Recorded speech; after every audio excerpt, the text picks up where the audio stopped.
你知道什么是爱自己吗？爱自己就是尽早的让自己觉醒。在没有觉醒之前，你是没有活过的。在觉醒之光为照亮你之前，你将只是活在睡眠中，梦魇里。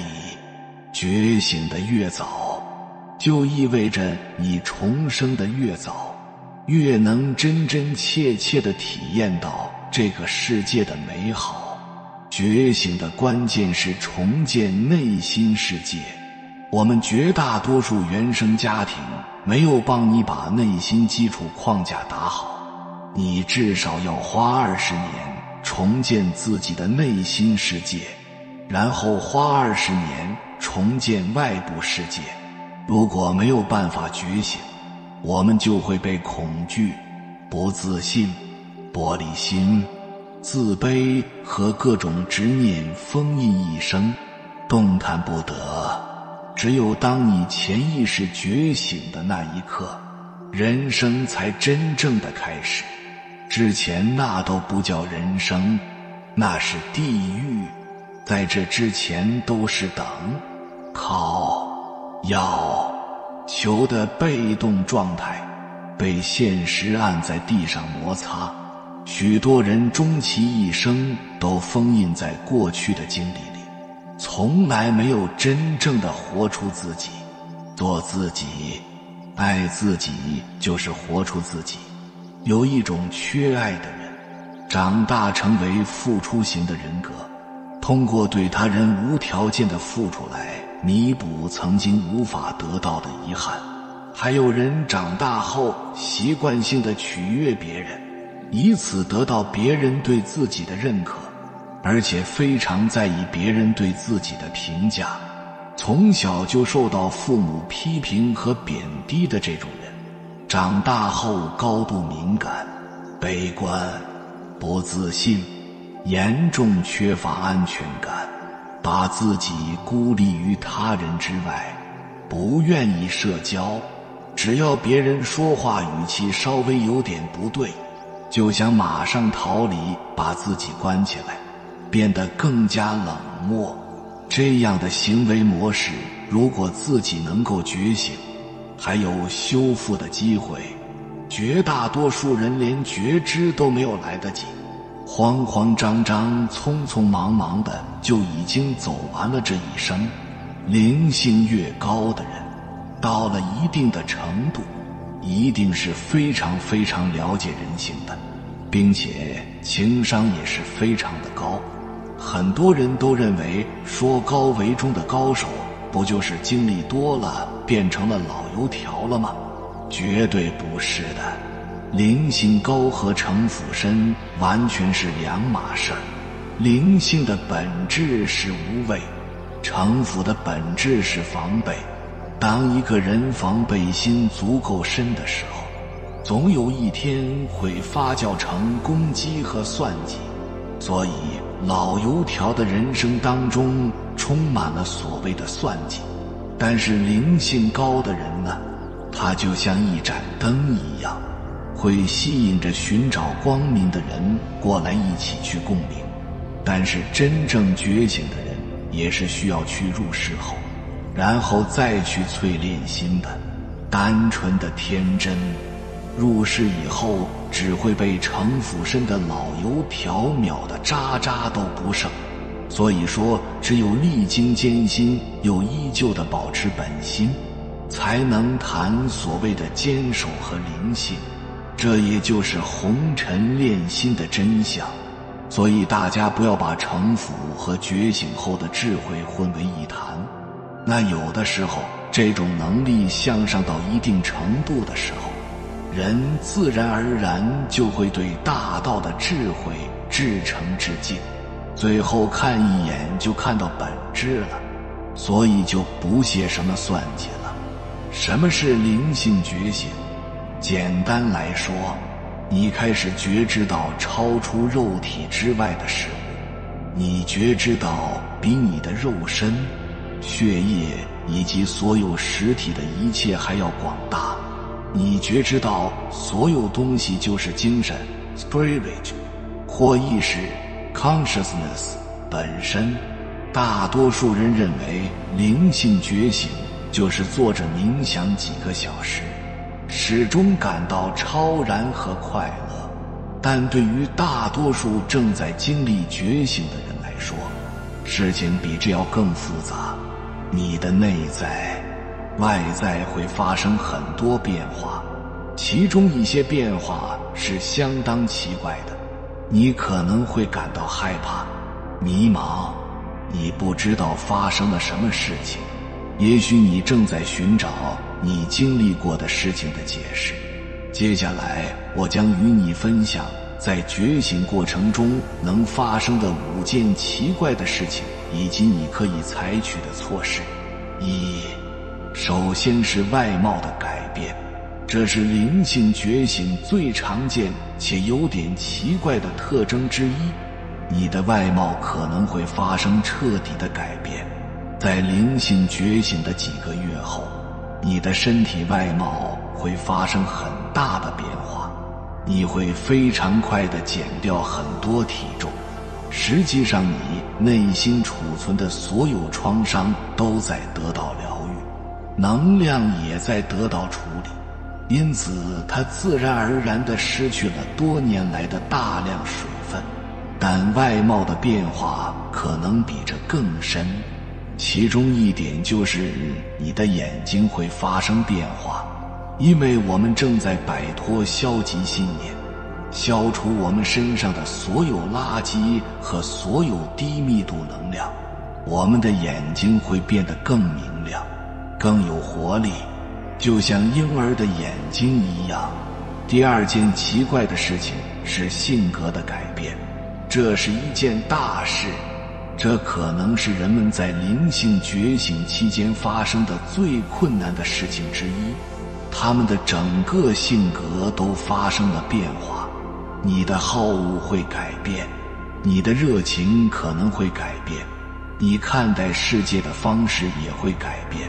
发生这种情况的主要方式之一就是所谓的自我死亡。你的自我就是你创造个性的那部分。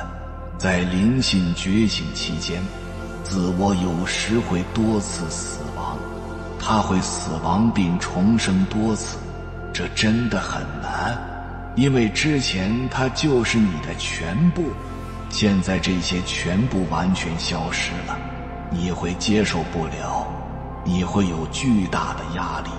但其实这种自我死亡的问题是非常非常普遍的，请不要对此感到压力，因为你压力越大，情况就会变得越糟。即便你的自我意识消失了，你也并不会死，所以就让它溶解吧，这是灵性觉醒道路的一部分，也不要让周围的人影响你。在灵性觉醒期间的第3件有点奇怪的事情是你变得更加敏感，这也与创伤的治愈、摆脱低密度的能量以及治愈前世和今生的事情有关。它的作用是清除你能量系统中的污垢，在这过程中你会感觉到更多的东西，你更容易体验精神世界。但还有另一件事正在发生，你的能量系统打开了更多，你的脉轮打开了更多，你的气场打开了。你越开放你的能量，你就会越敏感。这对于那些本来就很内向的人来说可能很难，你有时甚至会突然哭泣。但你要明白，敏感性并不是弱点，而是一种超能力。你看事情越来越清楚，你更能准确地感受到一切。这并不是你可以逃避或孤立的东西。第4个奇怪的事情是一切都变得更快，你的能量系统也会开始旋转，而且会旋转得越来越快，并且变得更加开放，更加强大。这意味着你将以不同的方式感知时间。事情对你来说发生得更快，你感觉自己变得越来越轻，因为你正在摆脱所有低密度能量、创伤和你所抓紧的东西。这有消极的一面，也有积极的一面。积极的一面是美好的事情会更快地发生在你身上，你的表现力会增强，新的机会进来，新的能量进来，新的人进来，还有令人惊奇的同步性。你开始遇见你的灵魂家人。如果你想创业，你的生意就会起飞。有很多不同的事情发生都是美妙的。你开始拥有更多以灵魂为中心的关系，这就是它的一个美妙的方面。但也可能有另一面，另一方面是现在奇妙的事情正在发生，一切都进展得如此之快。这也意味着你需要治愈的事情都会更快地浮现出来。这并不是一件坏事，只是有时会让人感到不舒服。如果这种情况现在发生在你身上，你感觉自己到处都被触发，或者有10个伤口同时出现，这里有一个简单的练习可以帮助你使能量平静下来，帮助你治愈伤口和治愈触发因素。你只需要静静地坐着冥想，这样你就能掌握自己的方位。当你接触和解释正在触发的伤口或正在触发的多个伤口时，请专注于自己的呼吸，使用深长的呼吸使身体平静下来，然后记录即将发生的事情。你写的越多，你的系统处理的能量就越多。这只是帮助您完成工作的一种简单方法。这个简单的练习将成为你的救星，因为它会巩固你的能量，并且会帮助你更快地处理每个伤口。可能发生的第5件奇怪的事情是你开始看得清楚，你的直觉力大幅提升，但并不是从肉眼中发生的场景，这是你的能量系统中发生的场景。所以这是一个更精神的场景。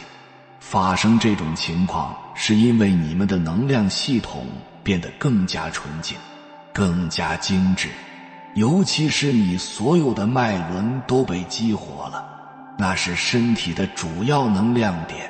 但特别是这里发生的事情，第3只眼负责心灵视觉，你能清楚地看到很多东西，是因为第3只眼中的所有粘稠物都被驱除了，这样你就能更容易地看到这个世界。你将看透所有一切，你开始看到人们什么时候在操纵你，这一点变得非常清楚。你开始看到人们何时是真实的，何时是不真实的。当他们戴着面具时，这对你来说是非常非常容易看到的。你开始看到根深蒂固的制度的问题，无论是政治制度还是经济制度，你可以看到这些根深蒂固的系统幕后发生的事情。这些只是你可以通过能量系统清楚地看到的一些例子。你必须记住的另一个方面是，你也将能更好地利用直觉，你会被指引你的下一步该怎么走。相信你的直觉。征兆6，你频繁体验到不可思议的共识性。什么是共识性？根据知名心理学家卡尔·荣格解释，共识性是同时经历2件以上，在意义上互相关联的事件，但其中没有共同发生的原因。也就是说，你没办法解释其中一件事或人事造成这个巧合的原因。当你开始灵性觉醒时，非常多的共识性会开始发生。你可能看见特定数字，常常看见，非常常看见，每次看时间时都是一样的重复性数字，比如11点11、12点12、14点44等或之类的。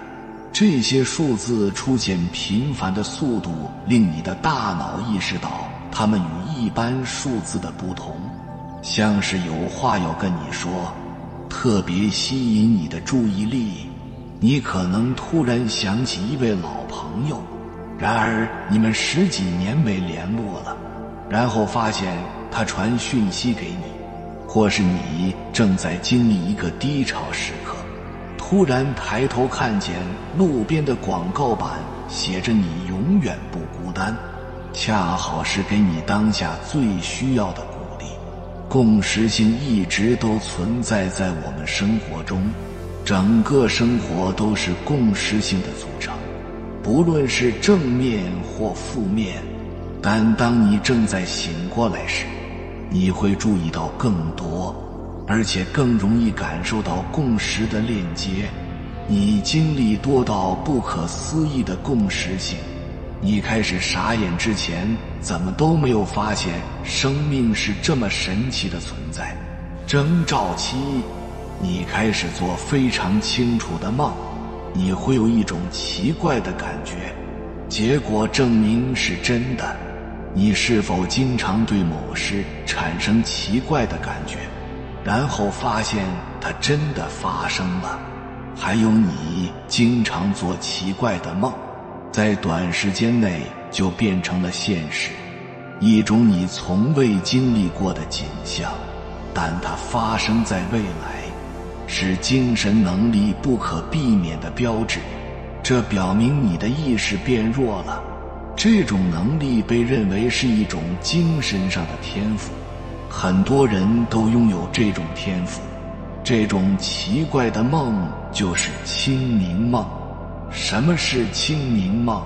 清明梦就是你知道自己在做梦，这发生在很多人身上过，但是通常人们做清明梦时会直接就醒过来了。当你觉醒时做清明梦，你拥有梦境的掌控权。你也许会做一个接一个的清明梦，在某些梦中会得到指引，告诉你在现实生活中要注意的地方。如果你发现你常常在你的梦中意识过来，之后清晰体验梦境内容，起床后也记得，那绝对是一个灵性觉醒的征兆。征兆8，开始想要静心冥想。为什么会这样？因为当你觉醒后，你感到一股来自内在的声音，自然会有想要花更多时间静下来，在冥想内观时专注的与自我连结的渴望。你清楚感觉到这股与内在源头的连结，然后你静心的时间越长，你更进一步地觉知到你就是源头。灵性觉醒透过经常花时间静坐，打开自我觉知，链接到更深层次的自己。你了解静坐是一个帮助你理清生命真正重要事物的方法。静坐帮助你居中，所以你更不会被不重要的事，像是物质主义或电视上散播恐惧的新闻给影响。征兆9，你感受到高振频的震动。灵性觉醒还有一个征兆是，你感受到你身体内有着不一样的高振动频率。举例来说，当你在冥想时，你感觉到它，有时候突然发生，有时候非常强烈，它感觉像是一股在你体内流窜的能量。如果你感受过这股感觉，你会了解我的意思，它感觉起来像是电流流过你一样，是种很神奇美好的感受。甚至有时候，通常是在冥想的时候，你觉得你比你的身体还要大，一股扩展的感觉不停向外展开。不要慌张，这是觉醒过程常常经历的特征之一。征兆时，你想要独处，灵性觉醒是你必须要独自走过的过程。你发现你身边有很多干扰，无法完全的好好的静下心来感受这一切。你渴望独处的时间，你是否发现自己越来越少在社交软件上分享？是否发现越来越不在意社群上的一切？是否发现宁愿自己在家或去到大自然中，也不想参加以前很爱的朋友聚会？别担心，不是你要变成隐士了，你只是需要独处时间，让这个过程绽放。当一些人开始离开你的生活时，也别太过惊讶，这不是因为你一直拒绝他们的邀约，只是当你灵性觉醒后，你的振动频率会提高，任何不符合你新振动频率的人事物都会离开，不论你想或不想。征兆11，你开始质疑生活的目的。许多问题开始触及你的内心，从一个关于你生活状况的小问题到你存在的目的这样的大问题。你对了解生活及其背后的意义感兴趣。你现在在哪里？当你听到有人在背后议论你，你只是笑一笑，因为你觉得这很有趣。你现在真正专注于你的人生目标，你已经发生了巨大的变化，甚至你的朋友和家人也开始感受到它。你开始意识到你的灵魂在改变，一切都开始有了意义。你可以找到每个问题的共同主线。征兆12，感受到有东西在身边。当我说感受到有东西的时候，我是指充满爱与温暖的那种。你感觉到你不是一个人，即使你独处着，你也可能感受到他们，有时候甚至听到他们。当你灵性觉醒时，你更加觉知到充满爱与温暖的指引围绕着你，你的指引会用你觉得舒服的方式向你显现。征兆13，你对他人的能量更加敏感。随着你的灵性觉醒，你的超感知力也会解锁提升。你可以见到某个人，就算他们是整个环境中最好笑、最好聊的人，但你就是知道你不相信这个人。你开始可以侦测负能量，同样的，你开始可以感受到其他人的感受，你开始能够共感，你懂他们，超越文字跟言语可以形容的程度。但你也需要小心一点，不要被他人的能量给影响了。这种能力若没有保护好，容易让自己变得很累。培养静心冥想的习惯，能帮助你居中，稳定于自己的能量中。征兆14，源源不绝的创意灵感。在过去，你可能会榨干你的灵感才写出一点点东西，在灵性觉醒后，你会发现常常有很棒的点子，一下子就将全新创作给完成了。你突然有可以改变整个状况的点子，不论是生活上或工作上的大小问题，你很容易就找到超棒的解决办法，整个感觉像开外挂一样。这是个灵性觉醒很棒的副作用之一。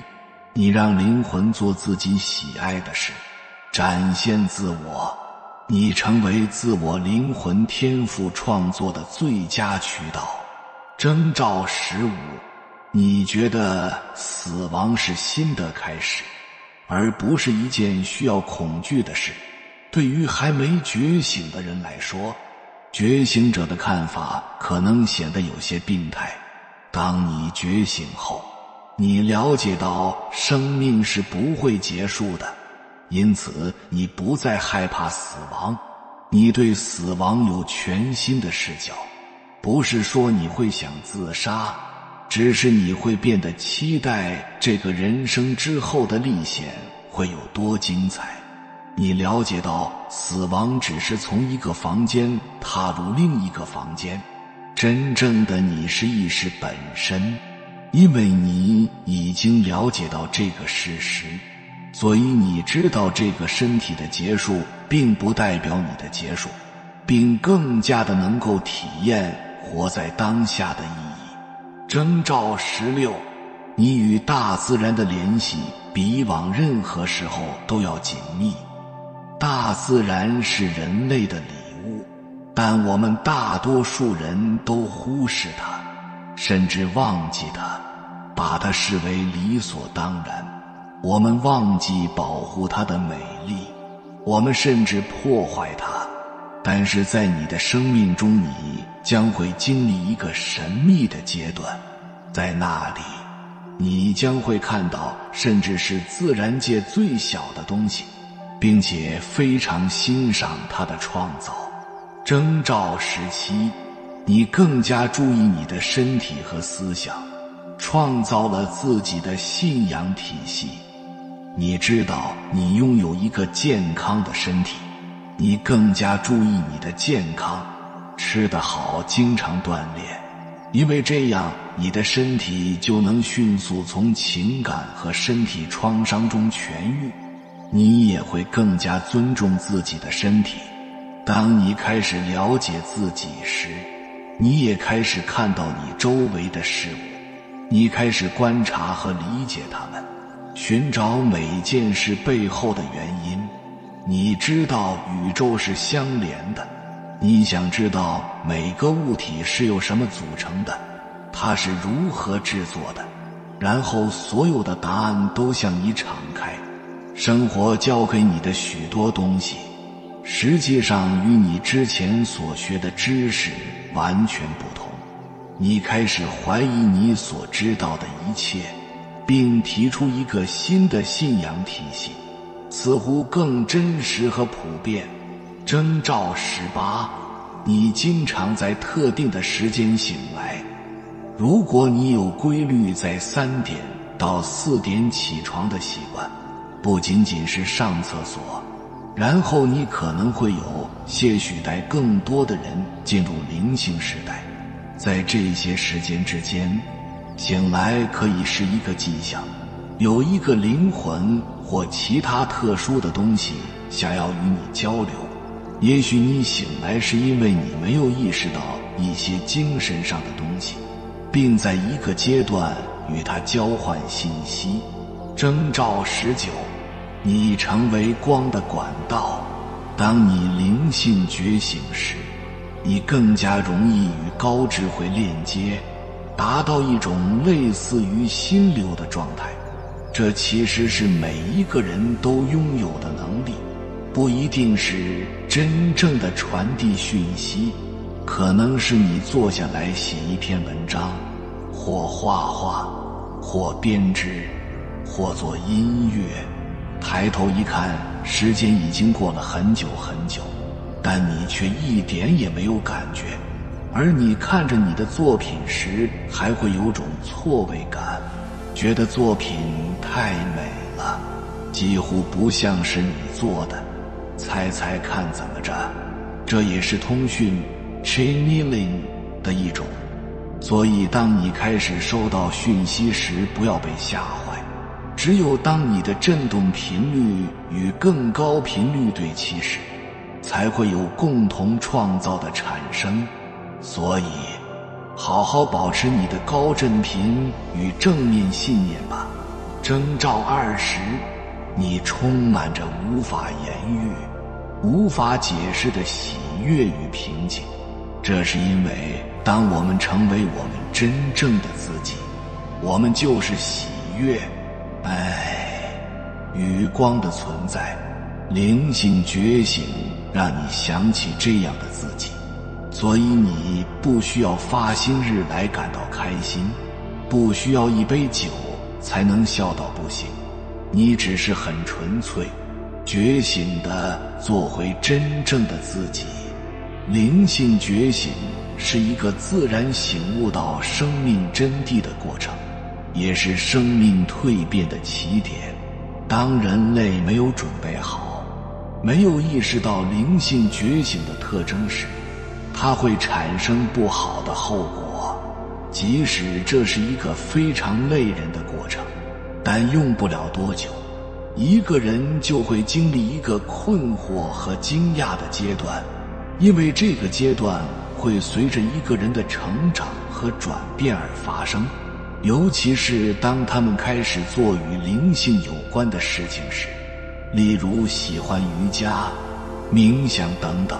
这种变化是一个人开始精神重生的过程，在每个阶段都有不同的特点、功能和影响。那么如何知道一个人是真正的精神觉醒了，或者只是假装自己很好？以下5点是真正觉醒的人和只是假装觉醒的人之间的主要区别。第一，真正觉醒了的人们知道，每个人都有自己的觉醒之路。一个真正觉醒的人不愿意推动其他人跟随他目前所走的道路，他明白每个人都应该走自己的路。与此同时，一个只是声称觉醒的人打算提供给你一个快速觉醒的程序，然后试图强迫你去做。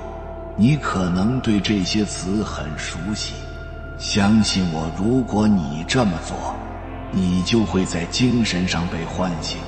这完全是个谎言，你不能跟着他走，或者至少你需要考虑很多。一个真正觉醒的人只会让其他人发展自己的方式，而不是强迫他们走自己的路。他们只在真正需要的时候指导你，但永远不会强迫你做任何事。第二，一个真正觉醒的人总是接受批评。真正觉醒的人不会因为别人的批评而生气，他们知道自己的状态并不完美，他们相信自己有成长和发展的空间，所以他们不需要对说他们坏话的人生气，他们会接受，不会说你的坏话，至少他们只是保持沉默，离开了谈话。另一方面，那些只自称觉醒的人不一定能够接受批评，特别是当人们质疑他们觉醒的真相时，他们可能很容易被冒犯。第三，真正觉醒了的人会过上最好的生活。精神觉醒的人会对他们生活的地方和与他们一起生活的人感到满意。在这种情况下，这些真正觉醒的人懂得自己人生的崇高目标，不会抱怨自己的人生。真正的觉醒意味着你必须变得成熟，所以如果你不能成为一个成熟的人，你只是假装被唤醒。此外，假觉醒的人可能不知道觉醒的真实感觉，他们只是假设自己被唤醒了。一个真正觉醒的人往往是沉默的，不一定要告诉别人他或他正在经历精神觉醒。第四，他们并不自私，也不是物质主义者。真正觉醒的人会永远关心别人，他们有很多同理心，不像假的唤醒了的人。那些往往是贪婪的人，不关心他们周围的人。一个真正觉醒的人总是会看到别人想要帮助他们。此外，当他们帮助别人的时候，他们不关心补偿，他们真诚地愿意提供帮助。如果你遇到一个人说他和他在精神上觉醒了，但没有表现出同理心，而且倾向于物质主义，那么他或他可能只是一个虚假的觉醒者。这种人只骗你一次钱，他说他能解决你的问题，但他告诉你，你必须付出一定的代价。我知道得到报酬是很自然的，但你知道我的意思吧？在任何情况下，你必须小心这类人。第五，真正觉醒了的人不会着急灵性飞跃。每个真正觉醒的人会知道，每个人都必须按照自己的意愿和道路去成长。他们中的一些人可能比其他人更容易被唤醒，但这都是关于过程的。这意味着你不必急于被唤醒，事情会按预期发展。与此同时，人们会试图尽快被唤醒，因为他们根本不知道那是什么感觉。精神觉醒是不能强迫的，它必须遵循一些过程。这就是为什么人们不能迅速地醒来，这可能需要一些时间，除非你是一个假装清醒的人。九子离火大运开始，也意味着我们将会进入到心灵觉醒的时代，而对于觉醒的人来说，这也将是一个绝佳的契机。也可以说，在未来将是精神文明的时代，往后人和人的差距只会越来越大，而决定每个人最终成就的便是我们灵魂觉醒的程度。对现如今这个亦真亦幻的世界而言，一个觉醒的灵魂可是非常珍贵的，因为太多人都只能对这三维世界照了相，他们只相信自己眼睛看到的，耳朵听到的。那到底什么是灵性觉醒呢？我们又如何才能觉醒呢？其实大都是由于经历了心灵上巨大的痛苦才被唤醒的。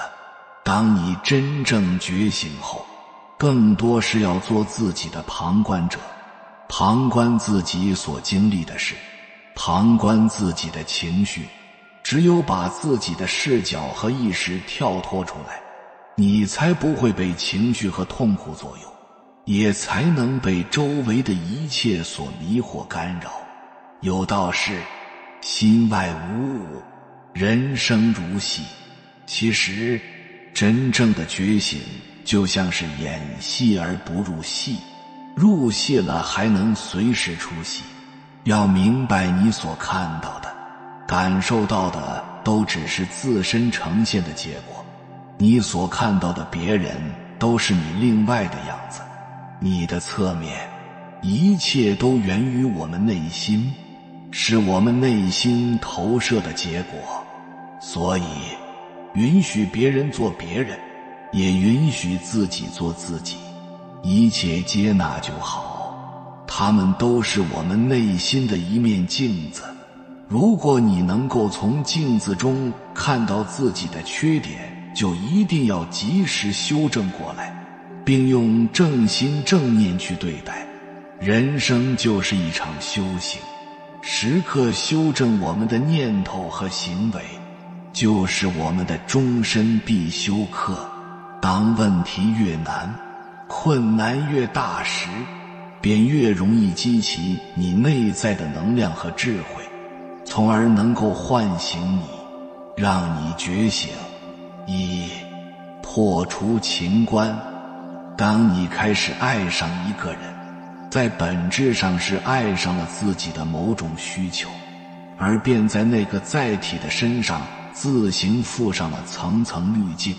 一切都是自己内心投射的结果。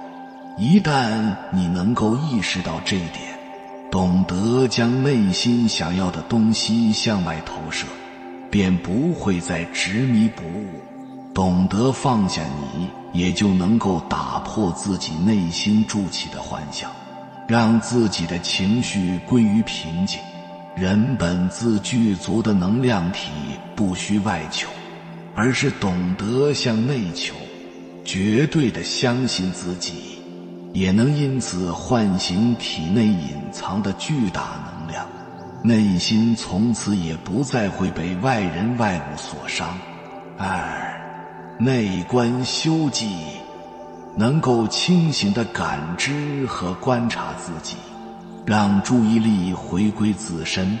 开悟之人特别明显，时刻感受当下，精神专注，能够长时间地进入心流状态，注意力极致聚焦，目标清晰，专注力回归自身，人也会变得很安静，内心稳定，不焦虑，心境自在而清净。三，尊重因果，对一切心存慈悲与敬畏，通人性，知因缘，顺应天时，不动他人因果，顺势而为，不再强求他人，不再强行渡人，除非在某个时间节点，他主动前来问你，求助于你，因为你意识到一切皆有定数，强行不来，唯有不干预，尊重因果，方能得到好的结果。四，慈悲为怀，无我利他。金刚经中有云，无我相，无人相，无众生相，无寿者相。只要有相的存在，人就会有分别心，有了分别之心，就会生起喜恶、私心和偏见。可人若是要做到不着相，的确不是一件易事，但开悟之人却能够慈悲为怀，没有分别心的用爱去面对一切。高能量的智者总能站在更高的维度去看待一切，更是会把芸芸众生当作不懂事的小孩去对待，哪怕是有人对他有所怠慢，他也会笑而不语，根本就不会将此记在心上。无我大空。其实说来说去，人之所以会有痛苦，还是一个我字。比如，这是我的东西，那个是我喜欢的，这个是我讨厌的。